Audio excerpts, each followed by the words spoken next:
So what's up guys, I am BlackOpsAmazing, welcome back to another zombies video on the channel, back again with another Q&A, taking your questions from the comment section below and answering them to do with the zombies storyline and Easter eggs. If you do go on to enjoy today's video, you know what to do. Drop a like rating, that is always very much appreciated, but of course you don't have to if you don't want to. Make sure you are subscribed to stay up to date with the latest zombies content, and without further ado, let's get into it. Here we go. So here is the first question. Toxic Turn says, why don't we ever see Undead Richthofen in zombies? PS, love your videos. So the main reason why we don't see Undead Richthofen is because he isn't around until after Buried. Obviously, after we complete the Buried Easter egg, after we do that map, we move on to Origins with a different set of characters, so we don't see what happens after Buried. And Undead Richthofen doesn't come into effect into our storyline until after Buried. That's when he's told to chase down the transit crew, follow them and collect their blood when they finish. That's basically Undead Richthofen's mission. So we don't see him because in terms of gameplay, we don't play after Buried, we move on to another map. Jerome Bangnugget says, are the missiles from Moon the same missiles that hit Nuketown when you die? Simple answer, yes. As we know, Moon and Nuketown take place at the same time on the exact same date, which is October the 13th, 2025. The nuclear explosion that we can see outside of Nuketown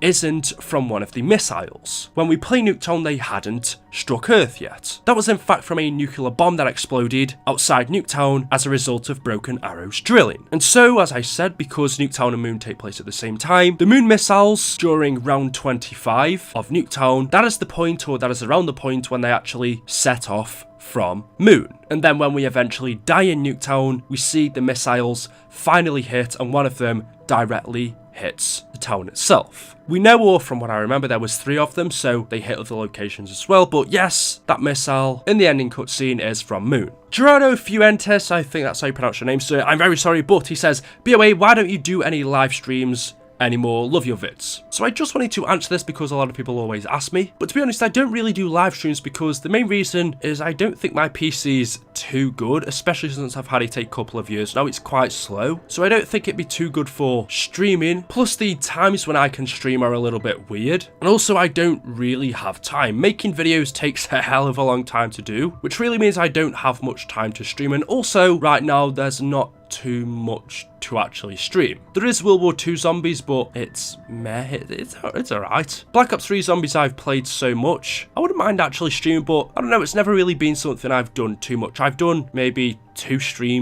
or 3 streams a year over the 4 or 5 years I've been on YouTube now, but definitely during Black Ops 4 or whatever Trox next game is, I want to try and do it a little bit more than I can, but I'm usually more of a storyline type of person, makes videos on the story and Easter eggs than actually plays the game on my channel. King JK says, in the GOROD KROVI trailer, you see the wind staff. Is it the OG? So after reading this comment, I knew exactly what this person was on about. I went back to this image from the trailer that we got for GOROD KROVI when it first came out, and if you look up at this section in the trailer, you can see what appears to look very similar to a staff sticking out of the building. You can see on the top we have the long pole, and then at the end it's kind of like the end that we'd have to a staff. I'm not 100% sure which one it would be or which one it looks closest to, and in fact I wasn't even sure if this was a staff or not. Now before GOROD KROVI first came out and we only had this, I thought, you know what, when we get in game we can actually check this out for ourselves and see if it's there. But if you actually go into GOROD KROVI and look up in this location, it's pretty much near the starting room, this long pole thing that resembles a staff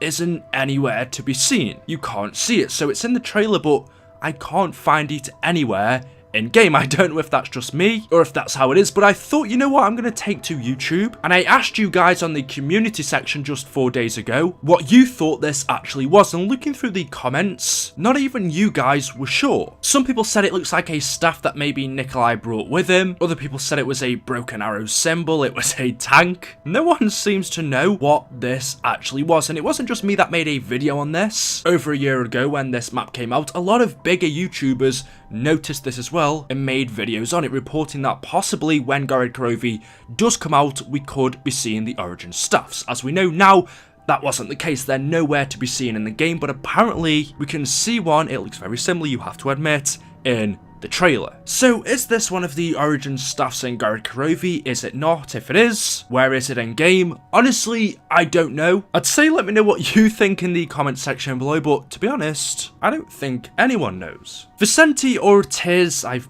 I've pronounced that wrong. I'm sorry, bro. But he says, why does Richthofen and Dempsey appear dead in the Zetsubou no Shima trailer? Well, yes, if you take a look in the exclusive trailer for Zetsubou no Shima, I believe it was called Dead Flowers, you could actually see some of our characters lying dead on the floor, and it appears that Takeo has killed them. They are lying in front of him, and he looks at himself as if to say, what have I done? It appears that Takeo killed Richthofen and Dempsey, and presumably Nikolai, in Zetsubou no Shima, but as we know, that doesn't actually happen, as when we play the game our characters are still there, so what's going on? Well, as we know, our characters haven't been to Zetsubou no Shima just this one time. In fact, they've been here, just like the other maps, many times before, hundreds if not thousands of times before this. Our characters have been to Origins hundreds of times, they've been to the Giant hundreds of times, Dryas and Draka hundreds of times, Zetsubou no Shima hundreds of times. They've attempted to complete the Easter eggs in these maps many times before, but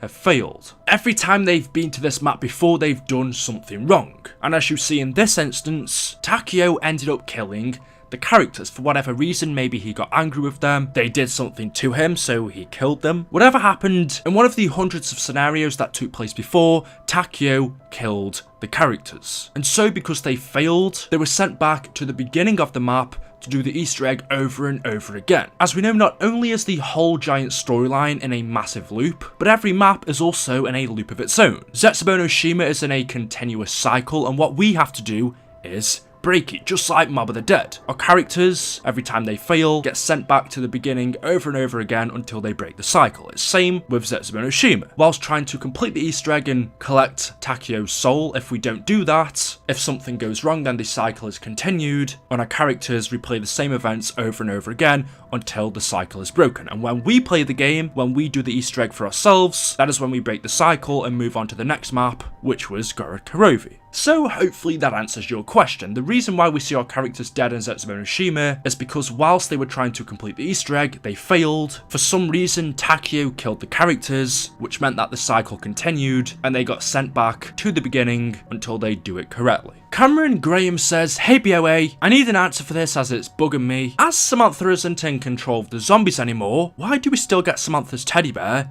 in the box? Please reply. So because Samantha isn't in control of the zombies in Black Ops 3, she wasn't in control of the zombies in Black Ops 2 as well, at least not for the most part. If that's the case, why do we still get her teddy in the box? That teddy was supposed to represent her, and that's right. This is Samantha's teddy bear, we see it all with her, it's basically a representation of her. When she was in control of the zombies in Black Ops 1 and World at War, we would see this teddy bear located all around the maps, and we'd also see it in the mystery box, and we thought that this is basically her representing herself on Earth. Since she's trapped on the moon in the MPD, this teddy basically represents Samantha down on Earth. And when we see it in the box, that's basically her taking the box away. That's what we thought, but then as we carry on through the storyline, we go into Black Ops 2 when Richthofen was in control, and then Black Ops 3 where we don't know who's in control, we still had the teddy. So did it really ever represent Samantha? Honestly, we don't know. We think so, it is her teddy, it would make sense, but since we still see it after, just like many questions in zombies, it kind of throws off our theories. So that's pretty much all I can give you on that. And the final question of today from Etcher Sketches says, I got a question, what is the origins of the jumping jacks? So I have pretty much done a full video on these guys. I believe I mentioned them in the story of the Nova 6 Crawlers video. If you want to check that out, I will go and link it down in the description, but just giving you a quick idea on what these guys are. We see them in Die Rise, and they are supposedly a variant of the Nova 6 Crawlers. Now, we believe that it was Group 935 that created the Nova 6. We see their creation in Kino der Toten, those are the original ones. We then see a more advanced version of them that they created, and they were sent to the moon, and then we believe that the jumping jacks that we see in Die Rise are an even more advanced version of the Nova 6 Crawlers that Group 935 created. How they got to Die Rise though, which is in China, we don't know. From what we believe, it isn't a Group 935 base. It is possible they have just spread across the world, but there's always so many questions. The jumping jacks weren't mentioned, and actually neither were the Nova 6. They weren't mentioned in the Chronorium. We weren't told about them officially from Treyarch, so it was really up to us to come up with our theories and conclusions, and that was pretty much what we got. The jumping jacks are a more advanced version that Group 935 created of the Nova 6. However, like I said, I've done a full video on these already, so I'm not going to go into too much detail. Check that video out. But anyway, guys, there we go. That is all for today's video. Hopefully you have enjoyed. If you have, you know what to do. Drop a like rating if you haven't already. Could we shoot for 2k likes on this video? I definitely think we could do it. Thank you guys so much for the support. If you haven't already subscribed, make sure you do that, as we are almost at 400k. Leave your comments in the comment section below, and I will see you in the next one. Thank you, and goodbye.